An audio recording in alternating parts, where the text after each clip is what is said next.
Senhor Jesus, amém. Senhor Jesus, amém. Jesus é o Senhor, amém. Então, vamos pegar Apocalipse, capítulo 2, para nós desfrutarmos aqui um pouco sobre as igrejas. Eu não vou me aprofundar assim, especificamente em cada uma delas, um estudo assim, teológico, mas é só para nós pegarmos algumas lições dentro do que o Senhor falou a cada uma delas. Nós sabemos que essas igrejas aqui, essas 7 igrejas na Ásia, todas elas existiam ali na época, mas na Ásia Menor, que hoje é a Turquia, não se refere somente, não tinha somente 7 igrejas, tinham muitas outras igrejas, mas Deus escolheu essas 7 igrejas para que João pudesse enviar as cartas. Logo nós entendemos que essas 7 igrejas, elas têm um significado importantíssimo para que pessoas que viriam depois ler essas cartas pudessem refletir. Como o Apocalipse significa revelação, nem tudo que está ali é algo assim físico para o momento atual, mas muitas coisas que João viu era para o momento futuro. Por isso que na história da igreja e nessas cartas às igrejas existe também uma interpretação de uma linhagem, de períodos, de épocas da igreja. Poderia ser para o momento atual que as cartas foram escritas, porque eram cidades e as igrejas estavam ali presentes, mas também nós interpretamos que elas se referem, além desse momento atual, para o momento atual das igrejas, elas se referem a coisas que viriam a acontecer na história também da igreja. Então, tendo em vista esse raciocínio da cronologia da igreja, da história da igreja, a igreja em Éfeso seria aqui a primeira igreja, na era apostólica, na era primitiva dos apóstolos, já ali ao final da vida deles. Então vamos pegar Apocalipse capítulo 2, a partir do versículo 1 diz assim: estas coisas diz aquele que conserva na mão, versículo 1, ao anjo da igreja em Éfeso, escreva: estas coisas diz aquele que conserva na mão direita as 7 estrelas e que anda no meio dos 7 candelabros de ouro. Conheço as obras que você realiza, tanto o seu esforço como a sua perseverança. Aleluia. Sei que você não pode suportar os maus e que pôs à prova os que se declaram apóstolos e não são, e descobriu que são mentirosos. Vamos ler até o 7, agora o versículo 3, cada irmão pode ler um versículo. E tens perseverança, e suportaste provas por causa do meu nome, e não te deixaste esmorecer. Tenho, porém, contra a ti, que abandonaste o teu primeiro amigo. Lembra-te, pois, de onde caíste, arrependa-te e volta à prática das primeiras obras. E se não venho a ti, moverei do seu lugar o teu candeeiro, caso não te arrependas. Tens contudo a teu favor que odeias as obras dos Nicolaitas, as quais eu também odeio. Teu Espírito diz às igrejas: ao vencedor, eles que se alimente da água da vida, que se encontra no paraíso de Deus. Amém. A árvore da vida que se encontra. Aleluia. Glória a Deus. Amém. Senhor Jesus. Amém. Então aqui, irmãos, nós vamos extrair, os pontos positivos, é um incentivo para nós. Os pontos negativos que existiam na igreja é um alerta para nós, Então, no versículo 2, Jesus disse que conhecia as obras que a igreja realizava. É uma igreja que se esforçava, tinha perseverança, não podia suportar os homens maus e elas colocavam à prova os que se declaravam apóstolos e não eram, na verdade, eram mentirosos. Senhor Jesus.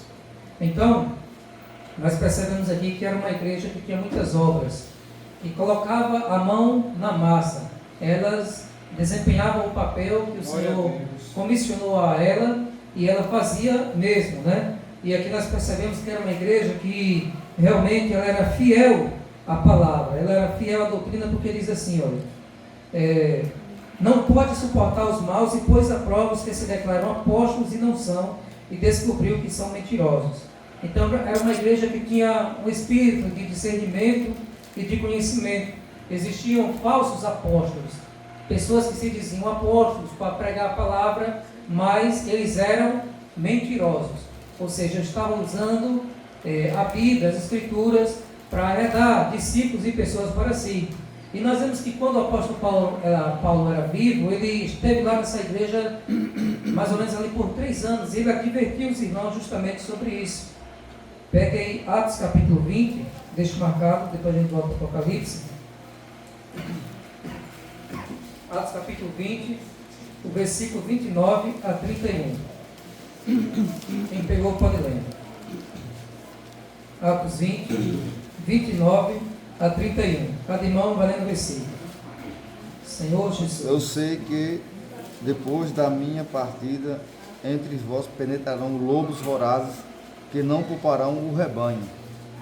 E que dentre vós mesmos se levantarão homens que falarão coisas perversas, para atraírem os discípulos após si. Portanto, vigiai. Amém. Senhor Jesus, Ó Senhor. lembrando-vos de que, por 3 anos, noite e dia, 3 anos. não cessei de ademoestar com lágrimas a cada um. Glória a Deus. Amém. Então, o apóstolo Paulo, ele estava aqui em Éfeso, né? Ele estava falando aos presbíteros da igreja em Éfeso, falando para que eles pudessem apacentar, e disse que no versículo 29, ele sabia que depois da partida dele, iriam aparecer ali lobos vorazes, que não pouparão o rebanho, né? Tentando arrastar os discípulos para trás de si. Senhor Jesus. E aqui, lá em Apocalipse capítulo 2, nós vemos justamente isso, que existiam falsos apóstolos, mas, graças a Deus, o apóstolo Paulo nos advertiu, né? E eles colocavam à prova. Tem um versículo que diz que nós devemos provar os espíritos, para saber se vem do Senhor. Porque nem todo mundo que fala em nome de Deus realmente é de Deus. Hoje em dia existe muito engano, né? E as pessoas estão em busca de sensações, em busca de emoções e de experiências sobrenaturais, e muitas vezes os espíritos malignos trazem esse engano para que as pessoas se afastem da palavra, não busquem mais a palavra e fiquem só buscando experiências, mas que às vezes podem ser um engano. Nada contra, né? Se vem do Espírito Santo, amém. Vai ser sempre confirmado com a Bíblia, mas qual a forma que você tem para não ser enganado? Né? Uma forma segura é a palavra de Deus, porque com a palavra de Deus, quando você vê alguém se desviando, você vai saber que tem alguma coisa ali errada, né? E depois também você vai ter dentro de você o espírito de discernimento para saber se aquela pessoa está com algum interesse por trás, utilizando a Bíblia, utilizando livros, mas às vezes tem um interesse financeiro, tem um interesse de obter fama, sucesso, domínio, né? Nas igrejas assim, de seitas existe muito isso de domínio, né? Fica ali as pessoas aprisionadas. Então o apóstolo Paulo advertiu bastante. E aqui nós vemos que eles estavam realmente assim, eram pessoas aqui que tinham bastante conhecimento da doutrina, das verdades, né? Era uma igreja que tinha perseverança, no versículo 3, do capítulo 2 de Apocalipse, e suportou provas por causa do nome do Senhor, amém, sem esmorecer. Senhor Jesus. Então ali no primeiro século nós vemos cristãos que suportaram muitas provas, né? As provações eram diferentes do dia de hoje. Eram provas mesmo, assim como hoje está acontecendo na Nigéria, né? O Gilvinho tem até falado comigo, estava dando uma olhada esses dias, né? Que o presidente dos Estados Unidos já está querendo intervir para ajudar os cristãos que estão sendo ali degolados, estão sendo mortos, né? É uma situação bastante de perseguição mesmo. Então ainda existe em muitos países uma perseguição ali marcada contra os cristãos, né? Senhor Jesus.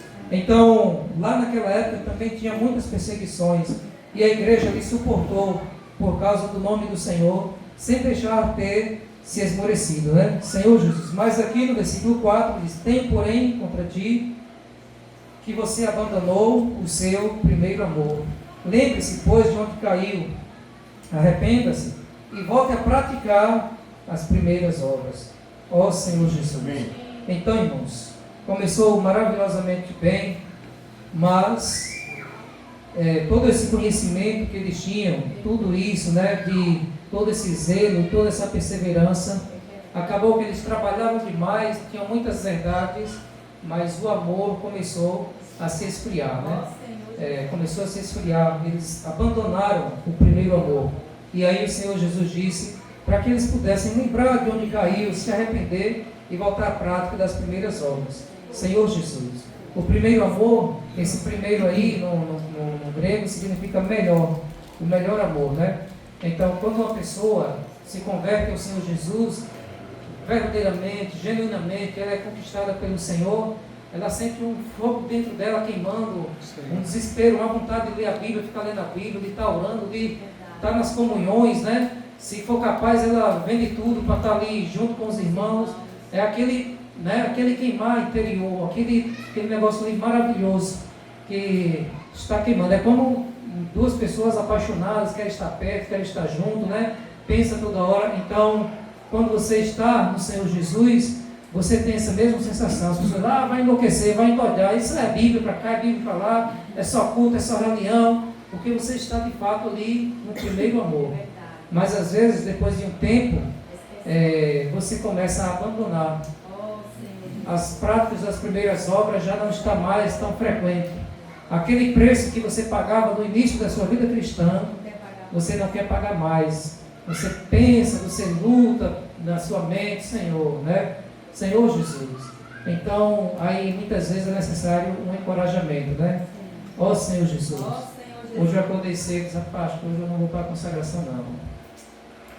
Aí de repente eu recebo uma mensagem, eu disse, essa mensagem aí, então eu vou, né? Então, uma simples mensagem, você vem para a consagração? Vou. Então, graças a Deus por isso, porque às vezes a preguiça, né, o cansaço, a velharia, os afazeres, as responsabilidades, às vezes quer nos fazer parar, né? O medo, preocupação, muitas outras coisas, às vezes quer fazer você parar, né? Mas nós precisamos sempre voltar às práticas das primeiras obras. Amém. Quando você perceber que já não é o mesmo, Senhor, que você está esfriando para com o Senhor, digamos que você lembra aí do início da sua vida cristã, talvez todo dia à tarde, pela manhã à noite, você pegava a Bíblia para ler. Lembra? Talvez todo dia você pegava a Bíblia para ler. Você contava as horas, os minutos, para chegar um momento para ter a oportunidade de ler a Bíblia. Será se hoje, durante o tempo de hoje, você está fazendo isso?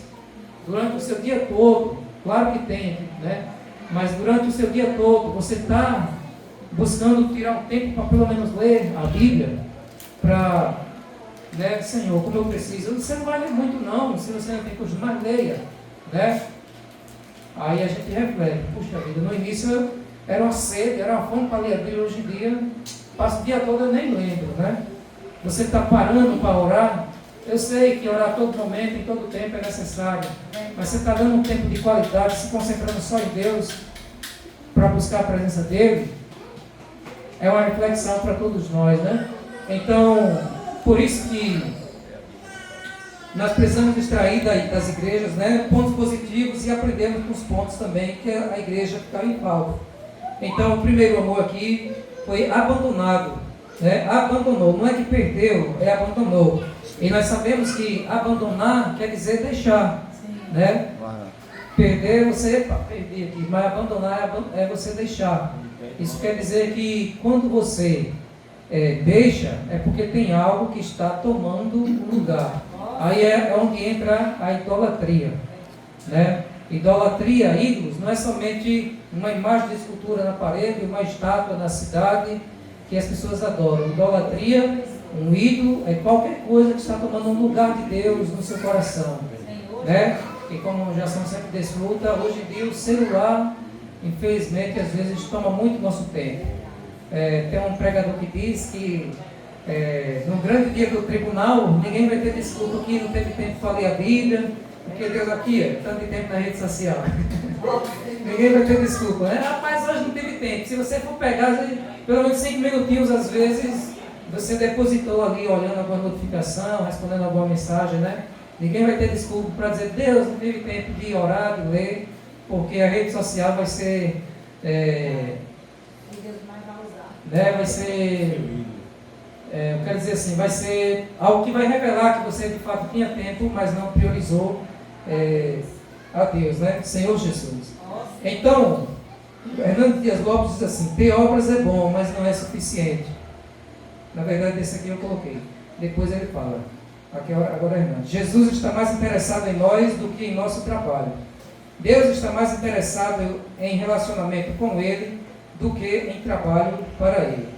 A igreja em Éfeso examinava os outros, os maus apóstolos, e era capaz de identificar os falsos ensinos, mas não era capaz de examinar a si mesma. Tinha doutrina, mas não tinha amor.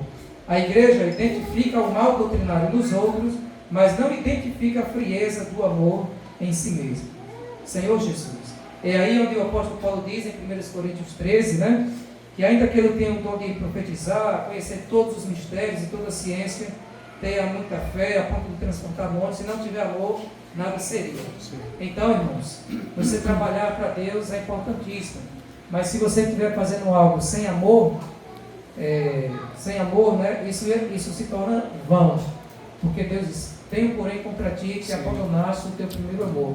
E nós devemos ter muito cuidado, né? Pode ter pessoas que são mestres aí ensinando com muito zelo, ou pode ser assíduo, assim, trabalhador na obra do Senhor, mas se perdeu aquele amor, quer dizer que você está fazendo no automático, né? E no automático não tem sinceridade, não tem aquele amor, aquela paixão pelo Senhor. Digamos, eu já sei orar, fulano, vem fazer oração, eu já sei orar, você não ora, mas não queima mais de amor. Ei, fala aqui uma palavra, você fala, mas não há mais no seu coração. É como um ritual, com todo respeito, não sei se é assim, né? Como se fosse um padre rezando a missa ali, né? Falando aquelas palavras repetidas e copiadas, mas sem dar um sentido, né? Mas nós precisamos de fato, quando fazemos as coisas para Deus, fazermos com amor no nosso coração. Amém. Então, que Deus nos restaure para que nós sempre possamos viver no primeiro amor. Amém. Se você está perdendo, lute, né?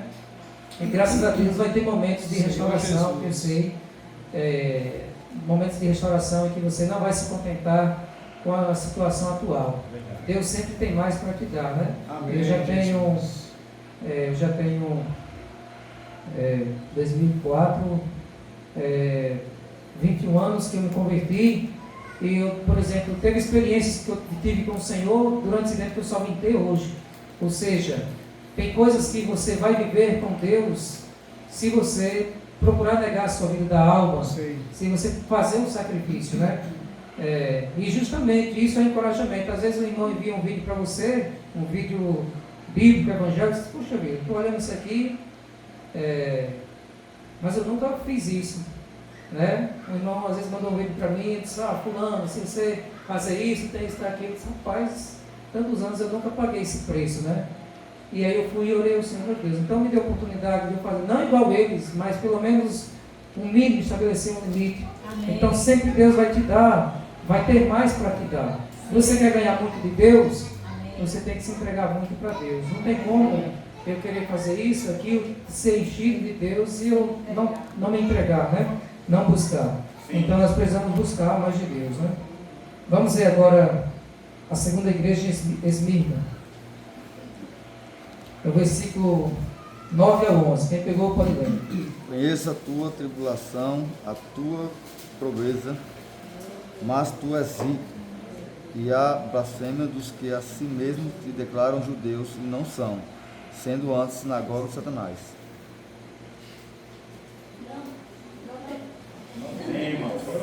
Não temas.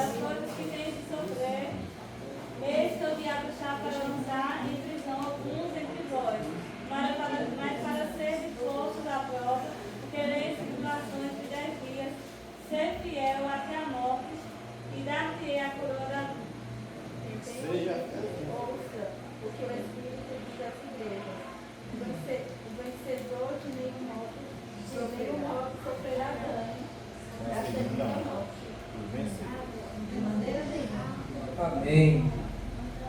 Então aqui nós vemos a segunda igreja.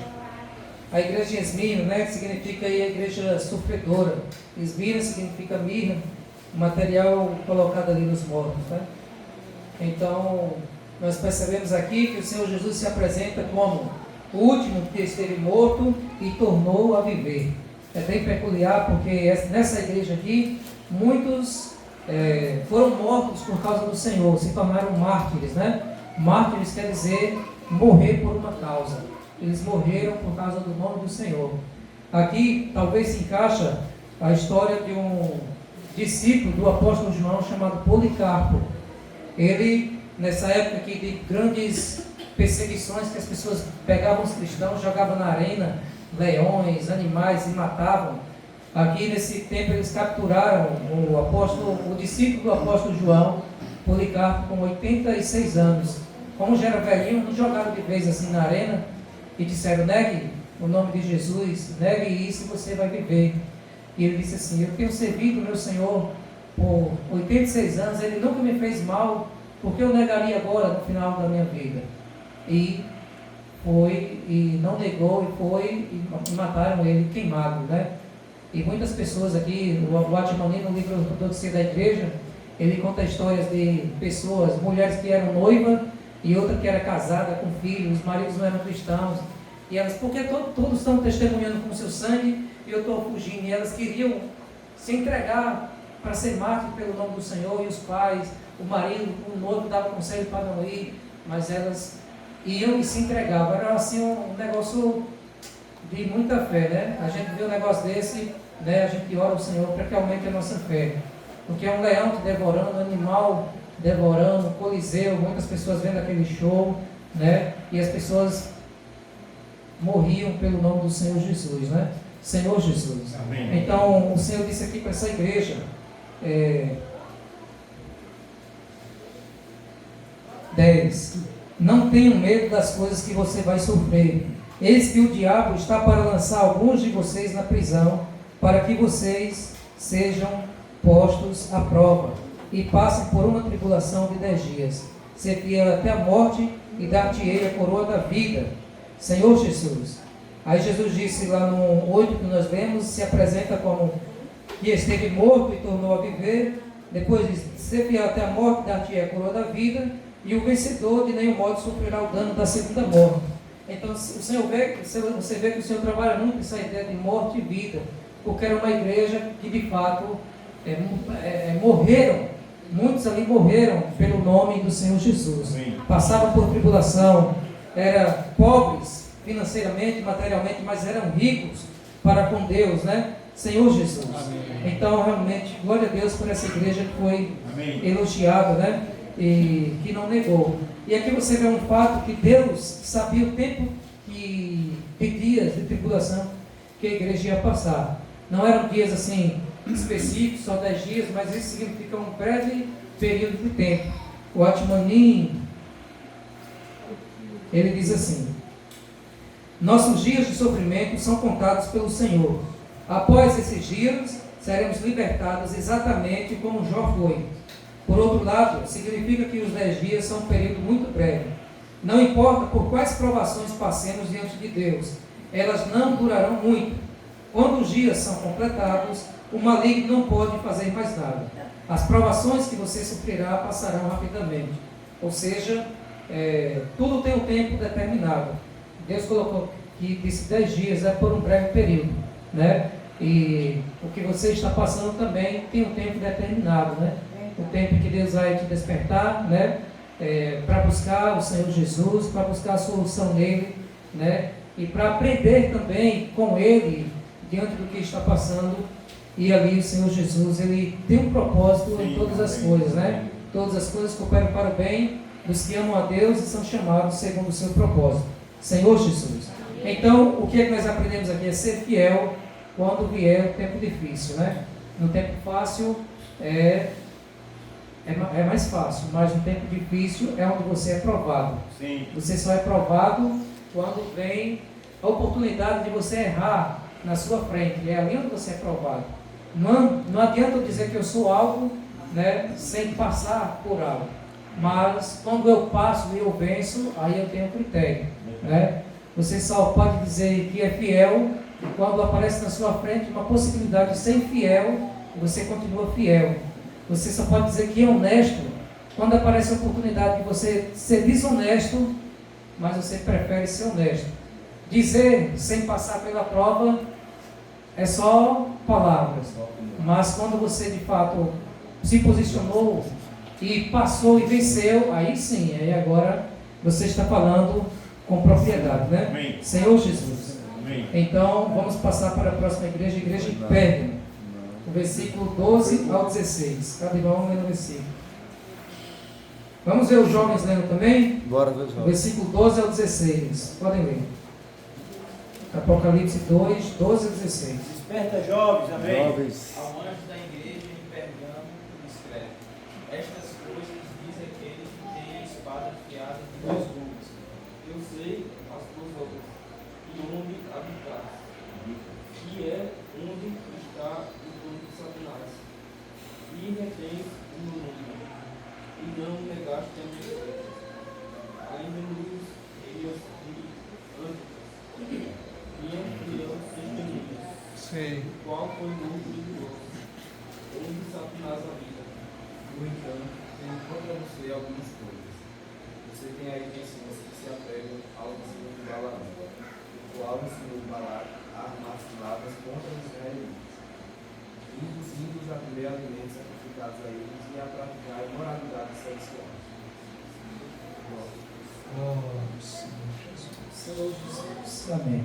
Falta mais um jovem aí, amém. Bora ler? Assim, tens também os que seguem a doutrina dos nicolaítas, o que eu aborreço. Arrepende-te, pois quando não, em breve virei e contra eles batalharei com a espada da minha boca. É aí, né? Senhor Jesus. Amém. Até o 16, gente. Pronto, já foi. Então, vimos aí uma igreja com perseverança, depois uma igreja que sofreu muito pelo nome do Senhor e alguns até mesmo foram mortos pelo nome de Cristo, porque era muita perseguição. Só que quanto mais cristãos morriam, mais cristãos se levantavam. É como uma semente. Quando você faz morrer uma semente, planta a semente, nasce uma planta com várias outras sementes. Planta um caroço de feijão, nasce um pé de feijão com várias vagens. Morria um cristão, né? Sangue derramava, morria um cristão e nascia muitos outros. Aí, peraí, o Satanás, né? Ele disse, não está dando certo, perseguindo, matando. Esses cristãos estão pouco puro, eles não se rendem, não param, né? Não se amedrontam. Não conseguiu parar a igreja com perseguição, que foi que ele fez. Ele começou agora a seduzir a igreja, a entrar. É aí onde Constantino, o imperador de Roma, ele começa a se converter ao cristianismo, né? E dar benefícios para que as pessoas se tornassem cristãs, né? Entre aspas. Senhor Jesus. Amém. Então, a palavra Pérgamo significa, alguém lembra? Casamento ou união. Ou seja, a igreja ali começou a casar-se com o mundo, a se unir com o mundo. A política começou a entrar na igreja, o mundo começou a entrar na igreja e aconteceu aqui realmente algo muito ruim, né? O versículo 13 diz, conheça o lugar onde você mora, que é o lugar onde está o trono de Satanás. Meu Deus. Ó Senhor Jesus. Por isso Jesus se apresenta como aquele que tem a espada afiada de 2 gumes, né?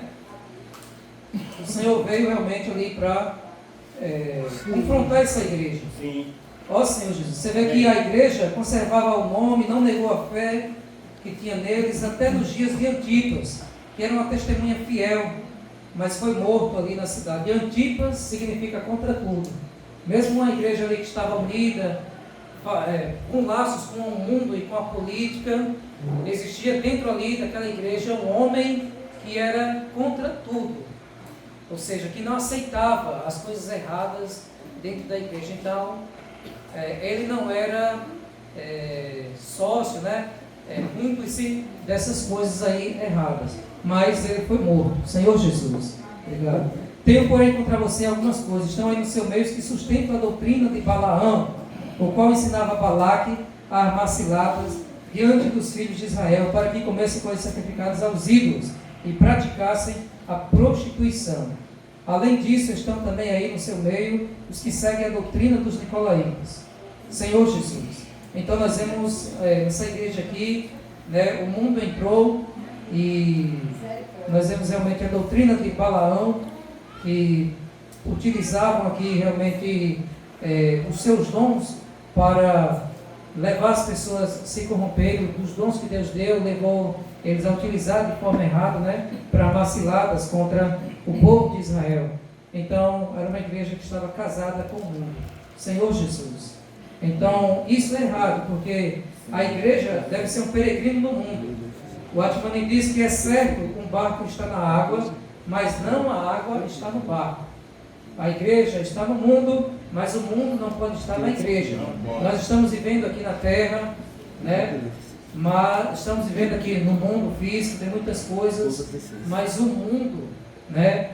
Os costumes, as práticas, toda essa direção que eles têm aí, não precisa se englobar dentro de nós para nós praticarmos as mesmas coisas, as mesmas libertinagens que eles praticam. Então o barco deve estar sobre a água, mas não pode se encher de água no barco, senão vai acontecer o quê? O barco vai afundar, naufragar, né? Uma forma mais bonita. Então, quando o mundo começa a entrar demais na igreja, aquela igreja vai perder o testemunho e logo logo ela vai realmente se afundar, vai se tornar mais uma, né? Uma com o mundo, e vai perder o seu testemunho. Então, essa é uma estratégia do Satanás. Às vezes ele perseguindo, ele não derruba, ele começa a infiltrar o mundanismo, né? Com suas modas, com muitas outras coisas, para tentar desviar o foco de servir ao Senhor. Vamos ver agora Tiatira, Apocalipse 2, 18 a 23. Cada irmão vai ler no versículo 18 ao 23.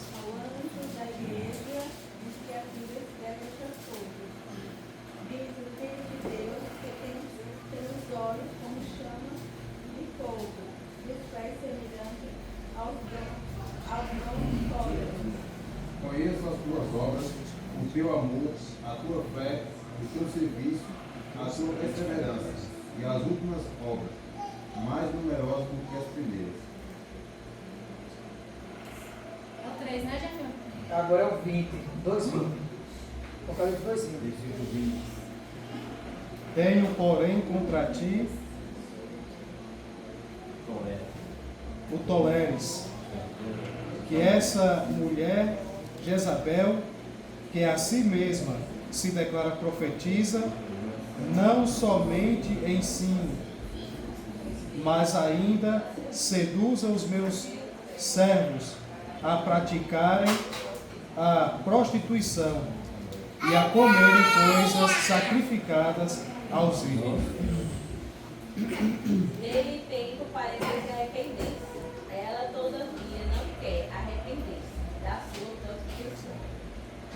Eis que a prostituição vem como em grande tribulação.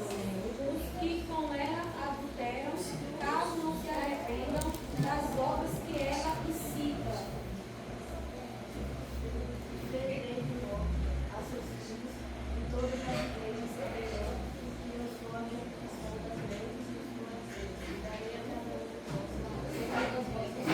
Amém. Senhor Jesus. Então, irmãos, Constantino, o imperador romano, se converteu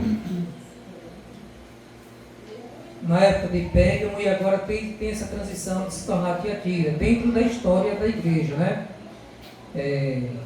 Então, Tiatira aqui representaria, nesse contexto, a igreja católica romana. Quando Constantino, o imperador romano, se converteu ao cristianismo, né? E depois aí começou a tornar o cristianismo a religião estatal, a religião do Estado ali, de Roma, né? Senhor Jesus. Amém. E por meio disso, como eles eram pagãos, tinham muitas práticas, muitos deuses, aí tudo agora foi se transformando para se encaixar no cristianismo, né? O que era Deus Sol, eles transformaram em outro Deus, né? imagens, muitas coisas foram entrando. Por isso que aquilo significa sacrifício, representando rituais, sacrifícios que a igreja romana fazia, né? E aqui nessa igreja, você vê que novamente o Senhor se apresenta aqui com os olhos cheios de fogo, os pés semelhantes ao bronze polido, ou seja, está pronto para ver e para julgar, né? Senhor Jesus, Ele vê tudo. E Ele conhecia as obras que a igreja realizava. Você vê que a igreja tinha amor, você realiza o seu amor, sua fé, seu serviço, sua perseverança, e as últimas, mais numerosas que as primeiras, elas vinham até se desenvolvendo. Você vê realmente isso. Mas aqui tinha muita mistura, né? Apareceu uma mulher aqui, Jezabel, que se declara profetisa, e ela não somente ensinava, mas seduzia os servos a praticar prostituição e a comer coisas sacrificadas aos ídolos. Então nessa igreja tinha a presença de uma mulher, e a adoração a ela, a indução dela, era fazer prostituição e comer coisas sacrificadas aos ídolos. Ou seja, uma igreja que tinha muita idolatria. Quando você tem ídolos no coração, você está cometendo uma imoralidade sexual espiritual, né? Porque Deus é o seu marido. Deus é o seu marido. E quando você adora outras coisas, você está traindo Deus, você está deixando Deus. Então, quando a pessoa comete idolatria, né? Fornicação e idolatria, eles sempre andam juntos, né? Quando você fornica, você está idolatrando. Então, quando você está idolatrando, você está cometendo uma imoralidade, a gente chama sexual, não colocar espiritual. Você está abandonando, traindo o próprio Deus, né? Senhor Jesus. 21. Dê-lhe tempo para que se arrependesse, porém eles não querem se arrepender da sua imoralidade. Aí o que Deus faz? Eis que farei com que fique acamada e trarei grande tribulação aos que com ela adulteram, caso não se arrependam das obras que ela incita. Por isso, irmãos, Jason até desfrutou ontem, né, do Papa, que ele parece que deu uma lei falando com respeito à idolatria, né? As imagens. Você vê que algumas pessoas já estão se tocando, né? Para que não exista essa idolatria. Mas caso uma pessoa, uma velhinha lá idólatra, não, eu tenho que adorar. Às vezes acontece de uma velhinha ficar acamada por muito tempo ali, sofrendo, né? É como se você até pagasse seus pecados, não sei. Mas Deus disse que se não se arrepender, ficaria acamada e traria grande tribulação. Farei com que fique acamada. Então muitas pessoas às vezes podem ficar de cama, sofrendo ali por causa de uma idolatria. Adora idolatria, imagens, esculturas, e às vezes fica ali se cumprindo essa palavra aqui. Fica de cama por muito tempo, acamada, porque não se arrependem da idolatria. Que Deus tenha misericórdia. Sim. E alcance todas as pessoas que tiveram essa oportunidade de ouvir a palavra, né? Senhor Jesus. Sim. Vamos ver agora a próxima, igreja em Sardes, o versículo 1 ao 6. Cada irmão lê no versículo. Apocalipse 3, 1 ao 6. E ao anjo da igreja em Sardes escreve: essas coisas diz aquele que tem os 7 Espíritos de Deus e as 7 estrelas. Conheço as tuas obras e tem nome de que vive, mas está morto. Em nome de Jesus. Esteja vigilante, fortaleça o respeito, vigiar a frente da mente. Pois suas obras que você realiza não são completas diante de Deus. Lembra-te, pois, do que tens recebido e ouvido. Guarda e arrepende-te. Porquanto, se não vigiares, virei como ladrão, e não conhecerás de modo algum, em que hora virei contra ti. Mas também tens em Sardes algumas pessoas que não contaminaram suas vestes e comigo andarão de branco, porquanto são dignas disso. Glória a Deus. Amém. O vencedor será assim vestido de branco, e de modo nenhum apagarei o seu nome do livro da vida. Senhor Jesus, só li a parte A. Então, a igreja em Sardes, né? Essas últimas 4 igrejas, elas vão permanecer até a volta do Senhor. Então, as primeiras 3, um período sucessivo da história, uma, depois outra, de acordo com o que nós explicamos, né? E entrou a igreja católica. Você vê que a igreja do Senhor estava Éfeso, né? Estava numa linha, Éfeso, Esmirna, embora Éfeso perdeu o primeiro amor, chegou Pérgamo, casou com o mundo, começou a cair. Tiatira afundou, né? Então o que é que Deus fez depois do catolicismo? Quem foi que surgiu para restaurar uma verdade? Sabe? Quem é o nome do homem aí famoso? Olha, Isa, parabéns. Martinho Lutero, né? Ele que estava lá, ele disse, não, peraí, tem que pagar para ser salvo, tem que dar dinheiro, eu tenho que fazer minha ajuda assim nessas promessas, pagar indulgência. Então a igreja começou a linha, Pérgamo, Tiatira caiu.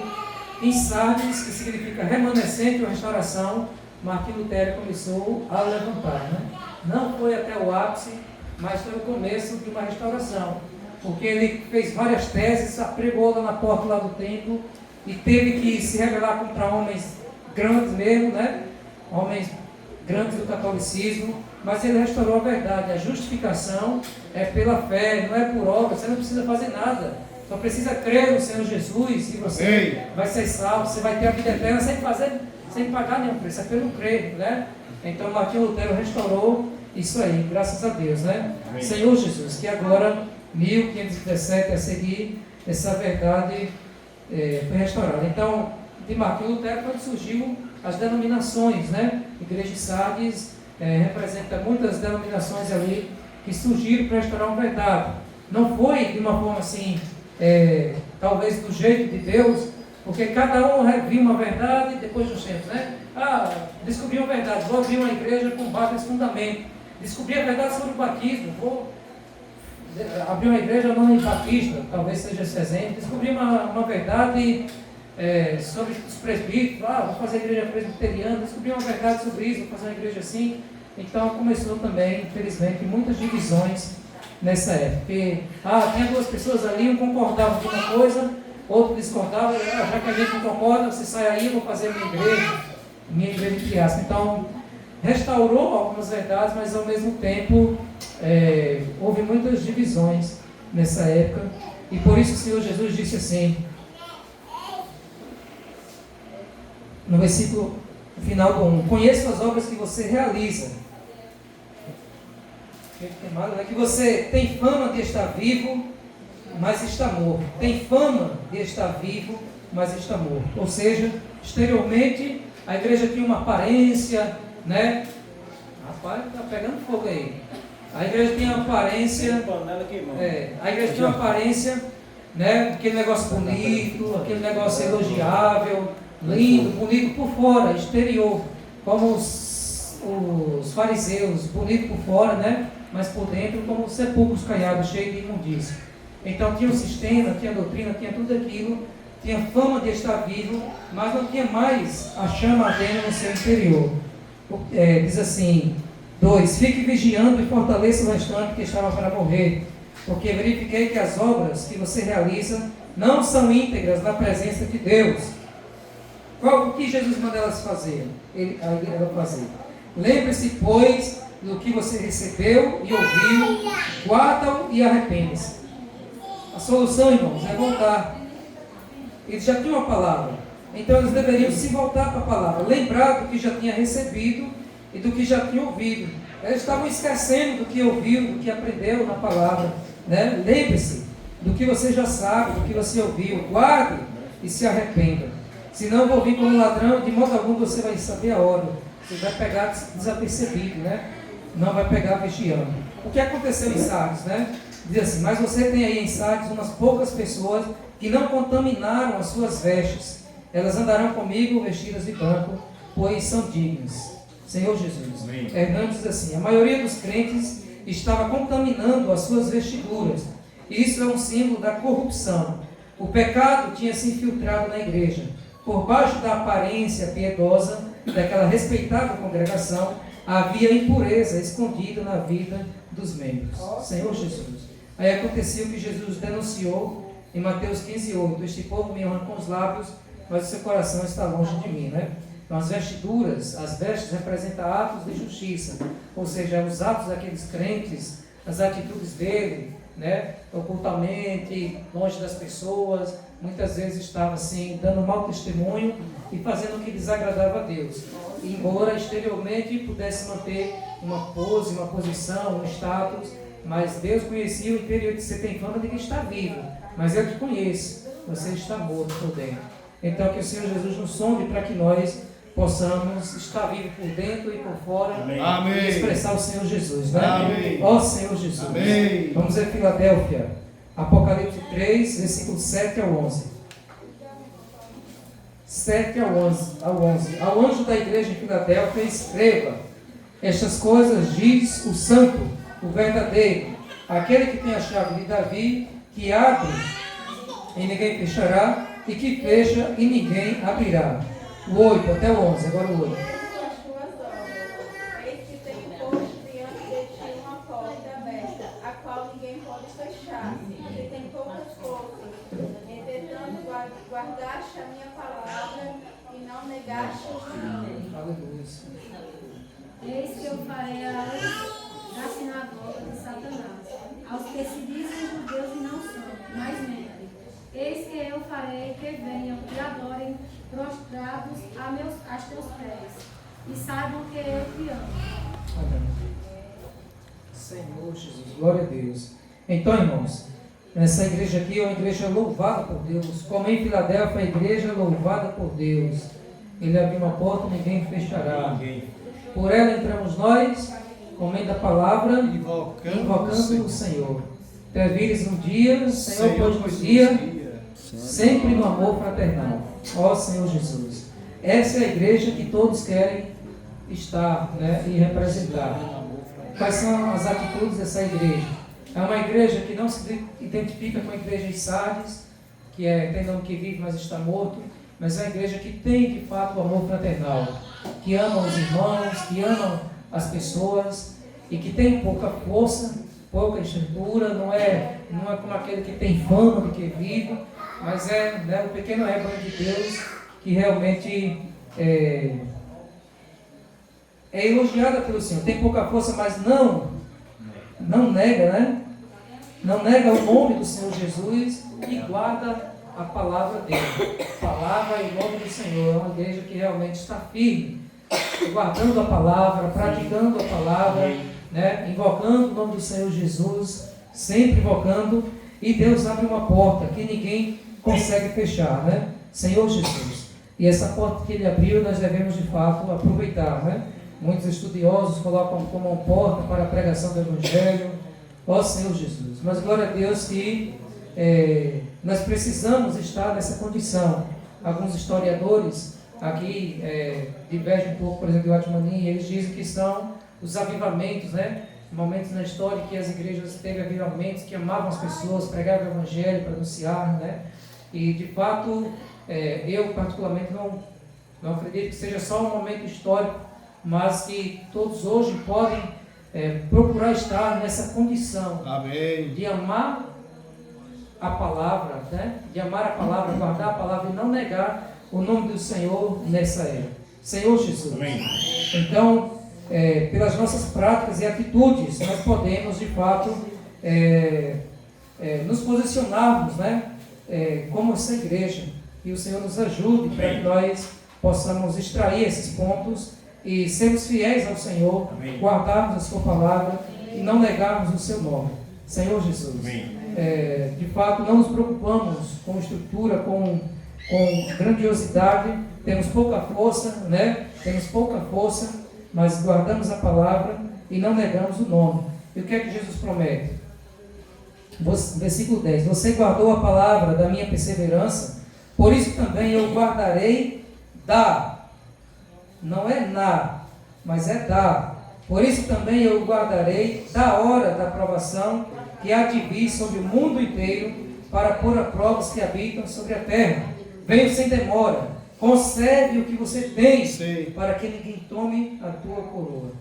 Então, se você guardou a palavra, né, com perseverança, a palavra da perseverança, né, é uma pessoa que ama a palavra de Deus, Deus também te guardará da hora da aprovação. Muitos que não acreditam no reino milenar, no arrebatamento, pré-tribulação, eles têm outras explicações para esse versículo, mas aqui está muito claro, né? Eu te guardarei da hora da aprovação, que há de vir para provar o mundo inteiro. da hora da aprovação. E logo em seguida ele disse, vem sem demora. Senhor Jesus, Sim. conserva o que tem. O que é que você tem? Você tem o nome do Senhor, Amém. tem a palavra do Senhor. Amém. Ó Senhor Jesus, para que ninguém tome a tua coroa. Ou seja, se você permanecer nesse Conserva. estágio, nessa condição, a Aleluia. coroa já está garantida. Amém. O apóstolo Paulo disse que a coroa já estava reservada para ele, porque ele vivia no estágio de Filadélfia, amava a palavra, não negava o nome do Senhor, era fiel. Se a pessoa permanecer nesse estágio, ele já tem certeza, eu vou reinar com o Senhor. A coroa é para reinar, irmãos. Né? Infelizmente existem pessoas que não acreditam nisso, no reino, e ficam batendo cabeça, a salvação perde, a salvação não se perde, porque não entendem a chave do reino. Né? Salvação eterna não se perde, você vai viver eternamente. Mas reino, coroa, disse, conserva o que tens para que ninguém tome a tua coroa. Então tem possibilidade de perder a coroa, tem possibilidade de não reinar. Então quando você entende o reino, você entende tudo, né? Mas graças a Deus que o Senhor nos deu essa revelação. Amém. Senhor Jesus. Então você precisa continuar sendo fiel a Deus. Se você continuar sendo fiel a Deus, guardando a palavra, não negando o nome do Senhor, mas testemunhando, a coroa está garantida. Amém. Conserve, não perca seu primeiro amor, né? Não se esfrie, porque assim, se você não se esfriar, permanecer, você vai ser um vencedor. Sim. Ó Senhor Jesus. Amém.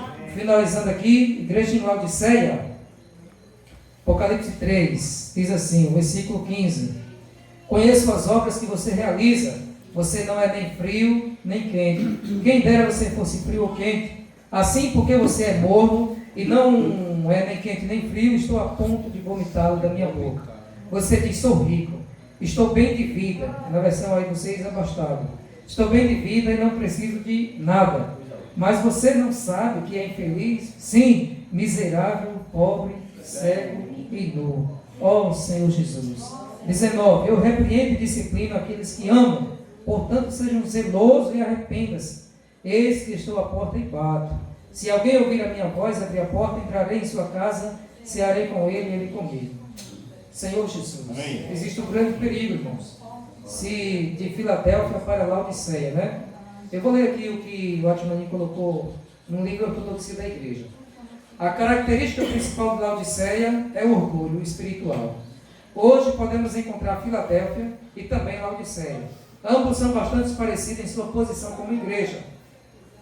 A diferença é que Filadélfia tem amor, enquanto Laodiceia tem orgulho. Não há diferença na aparência exterior. A única diferença é que Laodiceia é uma Filadélfia orgulhosa. Não queremos relatar muitas coisas sobre eles. Apenas quero dar algumas ilustrações.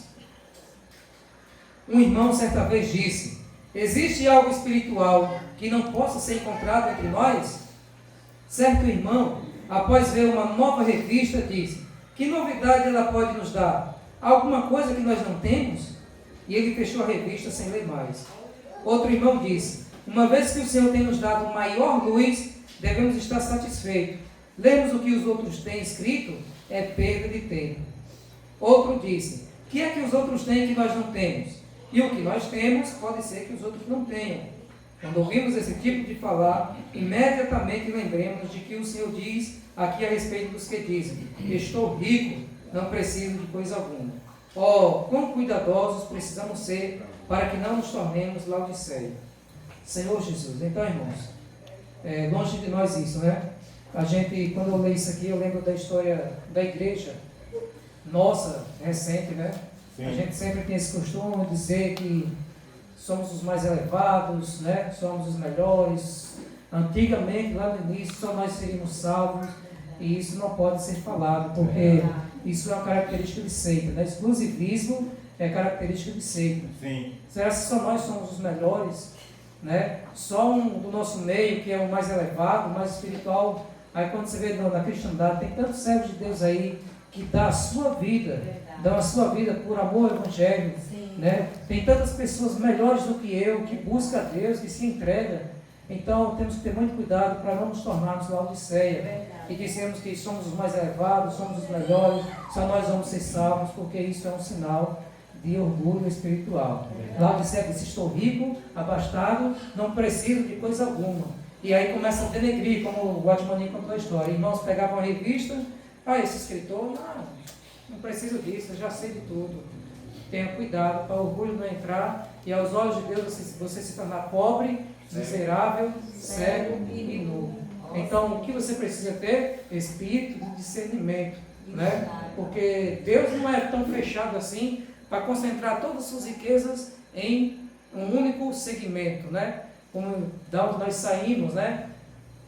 Boca de Deus, canal de Deus, só eu tenho a revelação. Tem tantos outros cristãos aí, irmãos, né? Fiéis. Então não vamos cair em ciladas, não vamos ser como Laodiceia, vamos ser como Filadélfia, uma igreja Amém. humilde, que está sempre ouvindo e retendo o que é bom, né? Amém. Senhor Jesus, e amando os irmãos. Jesus é o Senhor. Amém. Jesus é o Senhor. Aleluia. Amém. Ao vencedor. Amém. Vocês explicam o fé, tudo na fé, né? Tudo na fé, né? Toda a fé, a palavra dele, como Jesus abençoa, né? É uma boa palavra, a palavra dele, né? Então nós temos que obedecer. Nós temos que caminhar o caminho certo, porque ele diz que quem tiver a fé e a cura, está certo coroa, né? Está muito a coroa em Jesus, né? Sim. A coroa está segura. Está seguro, é garantido.